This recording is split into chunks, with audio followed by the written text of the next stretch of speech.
Hello everyone, hope you all are doing well. अगर आप programming में एकदम बिगिनर हैं तो ये वीडियो आपके लिए ही है। इस वीडियो में हम सी के कुछ बेसिक्स देखेंगे और सी लैंग्वेज में प्रोग्रामिंग करेंगे। अगर आप मेरे चैनल में न्यू हैं तो I am Ranjana. I have done my graduation in computer science from NIT Kurukshetra और मुझे कंप्यूटर साइंस से related fundamentals and problem solving के सेशंस देना बहुत अच्छा लगता है। Currently I am working at MNC as a senior software engineer. तो विदाउट डिले लेट्स स्टार्ट। अगर आपको कोई भी प्रोग्रामिंग लैंग्वेज सीखनी है तो माना जाता है कि जो सी लैंग्वेज है वो फाउंडेशन है हर प्रोग्रामिंग लैंग्वेज का, क्योंकि जो सी लैंग्वेज है वो एक मशीन इंडिपेंडेंट प्रोग्रामिंग लैंग्वेज है। और मेनली हमारे जितने भी ऑपरेटिंग सिस्टम्स हैं, जैसे कि विंडोज़ ऑपरेटिंग सिस्टम है या बहुत सारे कॉम्प्लिकेटेड जो प्रोग्राम्स है, ओरेकल का डेटाबेस, गिट, पाइथन इंटरप्रेटर और गेम्स, जेवीएम्स, कर्नल्स, ये सब सी प्रोग्रामिंग लैंग्वेज के अंदर लिखे गए हैं। और जो हमारा सी प्लस प्लस, जावा, सी हैश का जो सिंटेक्स है वो भी सी प्रोग्रामिंग से ही ओरिजिनेट हुआ है। Without further delay let's move to the coding part. यहाँ पे मैं एक ऑनलाइन सी कंपाइलर का यूज़ करूँगी। आप बहुत सारे सॉफ्टवेयर्स हैं वो भी यूज़ कर सकते हैं, like code blocks, Dev C plus plus, Eclipse, V S which is visual studio.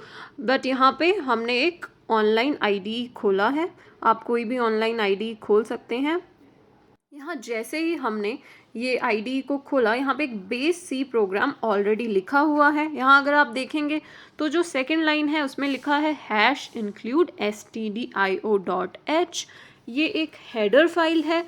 इसमें पहले से ही कुछ फंक्शंस इनपुट आउटपुट से रिलेटेड लिखे होते हैं, मतलब बहुत सारी चीज़ें हैं जो पहले से ही सी हेडर फाइल्स में लिखा हुआ है, ताकि हमें मेहनत ना करनी पड़े उन प्रोग्राम्स को वापस लिखने के लिए। अगर अब आप 4th नंबर लाइन में देखेंगे, यहाँ लिखा हुआ है इंट मेन। यहाँ पे जो मेन है ये एक फंक्शन है जिसे हम entry point of any program in C बोलते हैं। ये कर्ली ब्रेसेस से स्टार्ट होगा और कर्ली ब्रेस से ही ख़त्म होगा, और इसके अंदर हम हमारा पूरा सी प्रोग्राम लिखेंगे। आगे आप देखेंगे ऐसे बहुत सारे हम फंक्शन, डिफरेंट फंक्शन होंगे, बट जो मेन है वो स्टार्टिंग होता है किसी भी सी प्रोग्राम का। सी प्रोग्रामिंग में अगर आपको कोई कमेंट लिखना होता है तो हम 2 फॉरवर्ड स्लैश लगाते हैं और उसके पीछे हम अपना एक जो भी नोट है वो लिख सकते हैं, ताकि बाद में अगर आपको उस प्रोग्राम को देखना है तो आप इजीली आइडेंटिफाई कर सकें ये वाला हमने लाइन क्यों लिखा था। जस्ट आपकी रेफरेंस के लिए यहाँ पे मैंने लिखा है कि जो हेडर फाइल है उसमें नेसेसरी इनपुट आउटपुट फंक्शंस होते हैं। इस तरह आपको 2 फॉरवर्ड स्लैश लगाने हैं। फर्स्ट लाइन के अंदर भी हमने इस तरह से फॉरवर्ड स्लैश लगाया हुआ है और लिखा है कि online C compiler to run C program. 4th line में आप देख सकते हैं इंट मेन। मेन यहाँ पे फंक्शन का नाम है और इंट बता रहा है कि ये फंक्शन क्या रिटर्न करेगा, किस टाइप का डेटा रिटर्न करेगा।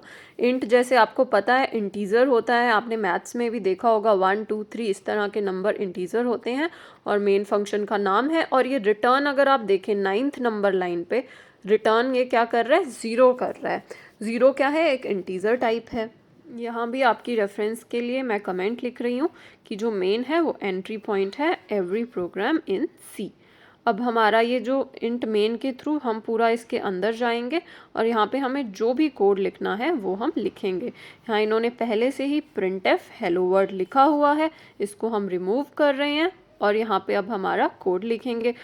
ये हमारा फॉर्मेट है सी प्रोग्राम का। हमने रिटर्न 0 लिखा है यहाँ पे, और हमने क्योंकि इंट टाइप रिटर्न बताया है मेन का, ये फॉर्मेट आप मगअप कर सकते हैं। सेकंड लाइन पे हैश इंक्लूड stdio.h लिखना है आपको, फिर इंट मेन लिखना है, फिर कर्ली ब्रेस से स्टार्ट करना है, कर्ली ब्रेस से क्लोज करना है। अब हम एक बहुत ही सिंपल सी प्रॉब्लम से स्टार्ट करेंगे। मान लीजिए आपको बोला है कि ऐसा एक प्रोग्राम लिखिए जो प्रिंट करता है गुड मॉर्निंग कंसोल पे। इसके लिए हम इनबिल्ट फंक्शन printf का यूज़ करेंगे। जैसा कि मैंने आपको बोला था, ये जो stdio. है उसके अंदर इनबिल्ट वो लिखा हुआ है फंक्शन, तो हम सिंपली यहाँ पे उसको यूज़ कर सकते हैं।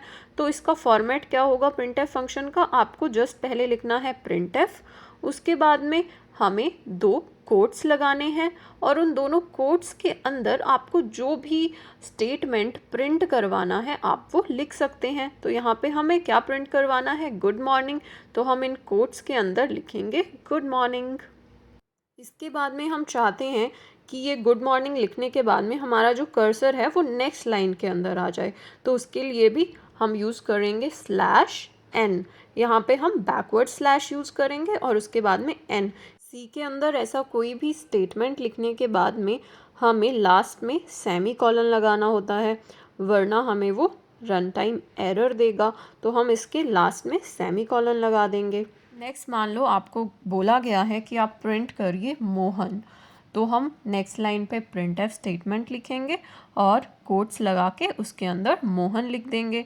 और अगर आप देखें हमने ऊपर वाली लाइन में /n यूज़ किया था, तो गुड मॉर्निंग के बाद में नेक्स्ट लाइन के अंदर ये मोहन वर्ड प्रिंट होगा और वही लास्ट में सेमीकोलन लगाना ज़रूरी है। अब हमने अपना प्रोग्राम लिख लिया है। नेक्स्ट स्टेप है इस प्रोग्राम को कंपाइल करना और फिर रन करना। तो यहाँ पे कंपाइल कौन करता है, कंपाइलर करता है। वो चेक करेगा कि जो आपने ये कोड लिखा है वो एकदम सही लिखा है या नहीं। उसके बाद में वो लिंकिंग वगैरह करेगा, वो थोड़ा एडवांस हो जाएगा। आप समझ सकते हैं कि कंपाइलर चेक करता है कि आपने कोड सही फॉर्म में लिखा है या नहीं, और उसके बाद में वो इस कोड को 0 और 1 की फॉर्म में कन्वर्ट कर देगा। क्योंकि मशीन सिर्फ 0 और 1 समझती है, तो कंपाइलर उसको मशीन अंडरस्टैंडेबल फॉर्म में कन्वर्ट कर देता है। तो अब यहाँ पे अगर आपको एक रन बटन दिख रहा होगा, ये जो रन बटन है ये इस प्रोग्राम को पहले कंपाइल करेगा और फिर उसके बाद में रन करेगा और फिर हमें एक आउटपुट दिखाई देगा। सो हम अब जैसे ही इस रन बटन पे क्लिक करते हैं, आप देख सकते हैं एक .o फाइल जनरेट हो गई है। ये जो .o है ये मशीन अंडरस्टैंडेबल फॉर्म में हमारा प्रोग्राम है और यहाँ पे आप आउटपुट देख सकते हैं गुड मॉर्निंग और जो मोहन हमने प्रिंट एफ में लिखा था। सिमिलरली अब मान लो हमें प्रिंट एफ करना है हेलो, तो हेलो को भी हम इसी तरह प्रिंट कर देंगे और वापस इसको रन करेंगे। अब जैसे ही हम इसको रन बटन पे क्लिक करते हैं तो आप देखेंगे कि यहाँ पे हमें एक एरर प्रिंट आ रहा है। ये एरर कह रहा है कि यहाँ पे रिटर्न से पहले एक सेमी कॉलन एक्सपेक्टेड था, तो हम यहाँ पे सेमी कॉलन लगाएंगे क्योंकि हम सेमी कॉलन लगाना भूल गए थे, अदरवाइज़ ये हमारा प्रोग्राम रन ही नहीं करेगा। अब हम वापस से इसको रन करेंगे तो देखते हैं क्या आउटपुट आता है। अब मोहन और हेलो आ रहा है और यहाँ देखें आप मोहन और हेलो एक साथ हैं क्योंकि हमने /n का यूज़ नहीं किया था मोहन में, तो हम यहाँ पे /n लगा देंगे ताकि जो हेलो है वो नेक्स्ट लाइन के अंदर आ जाए। अब हम वापस से रन करते हैं तो अब देखें गुड मॉर्निंग मोहन और हेलो प्रिंट हो गया है। नेक्स्ट मान लो आपको क्वेश्चन में बोला गया है कि एक ऐसा प्रोग्राम लिखिए जो 2 इंटीजर नंबर्स का सम करता है। तो पहले हम scanf फंक्शन का यूज़ करेंगे जो 2 इंटीजर नंबर्स को इनपुट लेगा। 2 इंटीजर वैल्यूज़ को इनपुट लेने से पहले हमें उनको डिक्लेयर करना पड़ेगा एज अ वेरिएबल। सो हम पहले देखते हैं कि क्या रूल्स हैं सी के अंदर एक वेरिएबल को डिक्लेयर करने के लिए। सो यहाँ आप देख सकते हैं हमने 3 तरह के वेरिएबल लिए हैं, integer int a, floating type float b और कैरेक्टर वेरिएबल कैर सी। यहाँ पे इंट, फ्लोट और कैर ये कीवर्ड्स हैं। इंट a का मतलब है कि जो a है वो इंटीजर वैल्यूज़ को स्टोर करेगा लाइक 1 2 3 4 5 6, और जो फ्लोटिंग पॉइंट b है वो बता रहा है कि यहाँ पे ये फ्लोट टाइप वैल्यूज़ को स्टोर करेगा, जैसे 1.34, कुछ भी 2.546, इस तरह की all the floating type values. और कैरेक्टर सी क्या बता रहा है कि ये जो सी है वो कैरेक्टर स्टोर करेगा, लाइक ABCD ये सब कैरेक्टर्स हैं। तो इस तरह से आप वेरिएबल्स को नाम दे सकते हैं और उनका टाइप बता सकते हैं। यहाँ वेरिएबल्स का नाम है ABC और उनका टाइप हमने आगे बताया हुआ है। और वेरिएबल का नाम देने के लिए कुछ रूल्स हैं कि वेरिएबल का नाम स्टार्टिंग जो वर्ड है वेरिएबल के नाम का वो या तो कोई कैरेक्टर होगा या फिर अंडरस्कोर होगा। उसके अलावा वेरिएबल में इस तरह से इंटीजर वैल्यू या कुछ भी डेसिमल नंबर या स्पेस नहीं हो सकता है। तो ये ऊपर वाले जो वेरिएबल नेम है ये वैलिड हैं क्योंकि ये या तो कैरेक्टर से स्टार्ट हो रहे हैं या फिर अंडरस्कोर से स्टार्ट हो रहे हैं। और ये जो नीचे वाले वेरिएबल नेम है ये एक डिजिट से स्टार्ट हो रहा है और सेकंड वेरिएबल नेम में यहाँ पे एक स्पेस है, तो स्पेस कभी भी वेरिएबल के नेम में नहीं हो सकता है। और ये इंट लॉन्ग है, ये एक वेरिएबल नहीं है क्योंकि जो लॉन्ग है ये एक कीवर्ड है। तो सी के अंदर कुछ फिक्स्ड कीवर्ड्स होते हैं। कीवर्ड्स मतलब कि कंपाइलर जो होगा कंपाइल टाइम पे अगर उन वर्ड्स को देखेगा तो वो समझ जाएगा कि इनका कुछ स्पेशल मीनिंग है। जैसे कि हमने अभी यहाँ देखा इंट है, उसका स्पेशल मीनिंग है कि ये इंटीजर वैल्यूज़ को रिप्रेजेंट कर रहा है वेरिएबल। फ्लोट का मतलब है कि ये फ्लोटिंग वैल्यूज़ को कर रहा है। इस तरह से हमारे पास टोटल 32 कीवर्ड्स हैं सी के अंदर। आपको ये याद करने की ज़रूरत नहीं है, जैसे जैसे आप प्रोग्रामिंग करेंगे आप इन कीवर्ड्स को देखेंगे। यहाँ आप देख सकते हैं इंट जिसका मतलब है इंटीजर टाइप, लॉन्ग है इसके नीचे जिसका मतलब है कि लॉन्ग टाइप इंटीजर वैल्यूज़। और इसी तरह से और भी बहुत सारे यहाँ पे कीवर्ड्स हैं जैसे struct, switch etcetera. So long यहाँ पे कीवर्ड है इसलिए हम इसको एक वेरिएबल नेम की तरह नहीं ले सकते हैं। तो इसी तरह से स्कैनएफ स्टेटमेंट लिखने से पहले हम दो वेरिएबल को डिक्लेयर करेंगे जिनका हमें इनपुट लेना है। तो डिक्लेरेशन करने के लिए हम उसका टाइप लिखेंगे जो है इंट टाइप, और उसके बाद में उस वेरिएबल को आप नाम कोई भी वैलिड नेम दे सकते हैं आपकी रेफरेंस के हिसाब से। यहाँ पे हमने वेरिएबल को नाम दिया है ए और बी। इस तरह से आप इसको कुछ भी नाम दे सकते हैं और अगर आप चाहें तो इसको अलग अलग भी डिक्लेयर कर सकते हैं, इंट ए और इंट बी, और चाहें तो कॉमा लगा के डिक्लेयर कर सकते हैं। अब हम इनका इनपुट लेते हैं। तो इनपुट लेने के लिए हमें क्या करना होगा, पहले हम यूज़र से पूछते हैं प्रिंटफ स्टेटमेंट के थ्रू कि एंटर टू इंटीजर नंबर्स, और हम यहाँ /n लगा देंगे और लास्ट में सेमी कॉलन। अब स्कैनएफ जो है उसका भी एक फिक्स्ड फॉर्मेट होता है। स्कैनएफ में पहले हम %d लिखेंगे, फिर 2 बार यहाँ हम %d लिखेंगे। %d का मतलब होता है कि हम एक इंटीजर टाइप इनपुट लेना चाहते हैं यूज़र से, और यहाँ पे हमें क्योंकि 2 इंटीजर टाइप लेने हैं तो हम 2 बार %d लिखेंगे।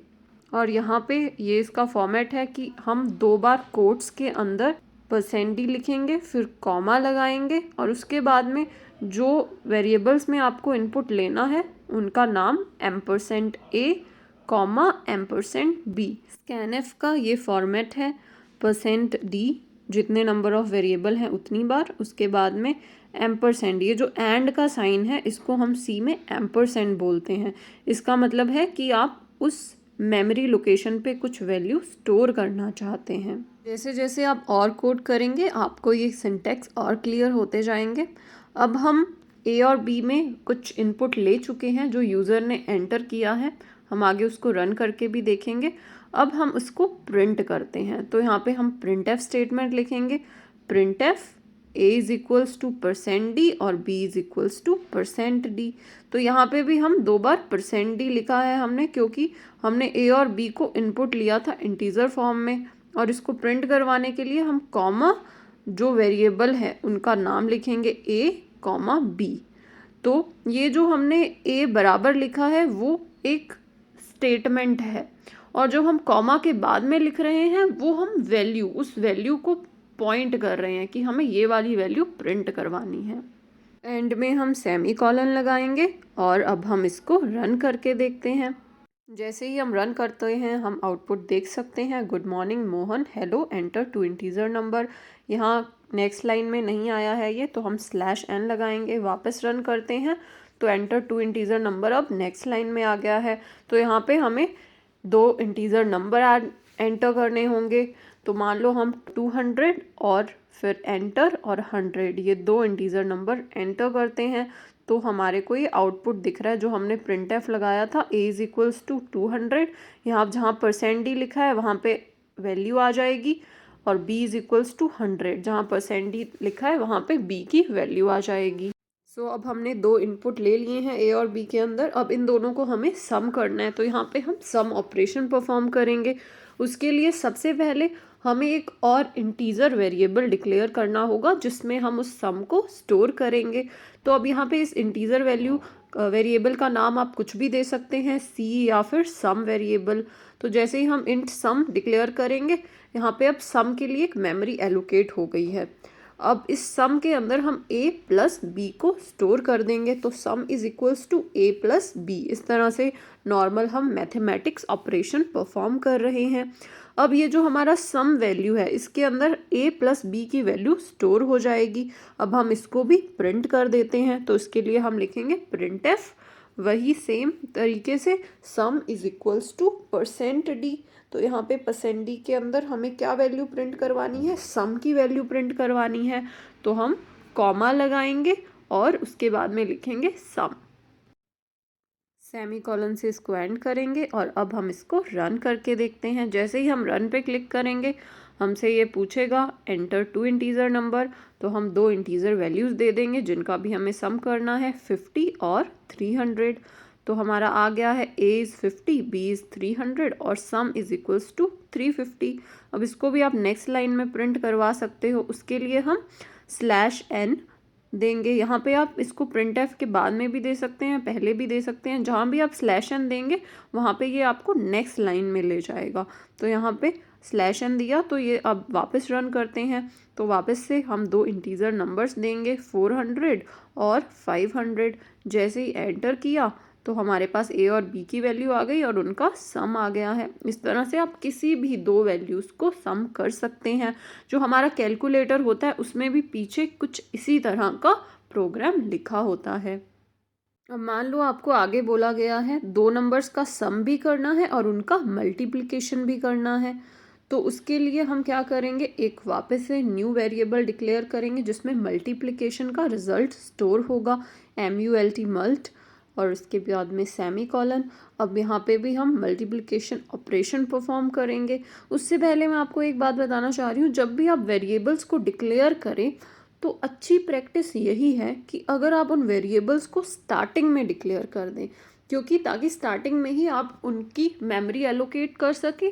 और स्टार्टिंग में ही अगर आपके सारे वेरिएबल लिखे होते हैं तो उसको ईजी होता है ट्रैक करना बाद में। तो इस तरह से हम ये जो वेरिएबल्स हैं इनको बिगिनिंग में ही लिख देंगे। AB लिखा हुआ है और सम और मल्टीप्लिकेशन को भी इसके नीचे ही लिख देंगे। और इसके बाद में हम मल्टीप्लिकेशन ऑपरेशन परफॉर्म करेंगे। तो यहाँ लिखेंगे हम mult is equals to a into b। अब इस मल्टीप्लिकेशन को भी हम प्रिंट करवा देंगे वही सेम वे से, प्रिंट एफ। और ये जो a इंटू बी ऑपरेशन किया हमने, तो ये मल्ट में उसका रिजल्ट स्टोर हो गया है। तो print F mult is equals to percent D comma mult. अब इसको भी हम रन करके देखते हैं। जैसे ही रन पे क्लिक किया, ये हमसे दो इंटीजर नंबर्स मांगेगा। हमें कोई भी दो इंटीजर नंबर यहाँ पे इनपुट दे सकते हैं। यहाँ पे मैं 4 और 6 दे रही हूँ। तो आप देख सकते हैं 4 और 6 का सम कितना आया है 10 और मल्टीप्लिकेशन कितना आया है 24। इस तरह से आप डिवीज़न ऑपरेशन, मॉड्यूलो ऑपरेशन, जो भी मैथमेटिक्स ऑपरेशन है, सिमिलर तरीके से आप कर सकते हैं। इस वीडियो में हमने सीखा कि जो C प्रोग्राम है उसका सिंटैक्स कैसे होता है। सबसे पहले हम हेडर फाइल्स लिखेंगे, फिर मेन लिखेंगे, और कुछ हमने बेसिक्स भी लर्न किए C लैंग्वेज के, जैसे कि जो वेरिएबल टाइप्स होते हैं, इंट, फ्लोट, कैर, और किस तरह से हमें वेरिएबल को नेम देना चाहिए, और कुछ इनबिल्ट फंक्शन प्रिंटएफ, स्कैनएफ, और जो C के अंदर कीवर्ड्स होते हैं। इसी तरह से ही आप जो नेक्स्ट वीडियोज़ है उसमें कुछ C के कंसेप्ट्स भी सीखेंगे और साथ साथ में आप कोडिंग भी करेंगे। अगर मैं आपको स्टार्टिंग में ही सिर्फ कंसेप्ट्स बताऊं तो आप उसको इतना प्रैक्टिकली रिलेट नहीं कर पाएंगे। तो मैं पैरेलली आपको कंसेप्ट्स भी बताती रहूँगी और कोडिंग भी बताती रहूँगी। मिलते हैं ऐसे ही इंटरेस्टिंग टॉपिक्स के साथ नेक्स्ट वीडियो में। इस वीडियो सीरीज़ में हम C के 0 लेवल से लेके एडवांस लेवल तक जाएंगे। अगर आपको मेरी वीडियो अच्छी लगी हो तो please subscribe my channel and do like my video. Thank you. Thanks for watching.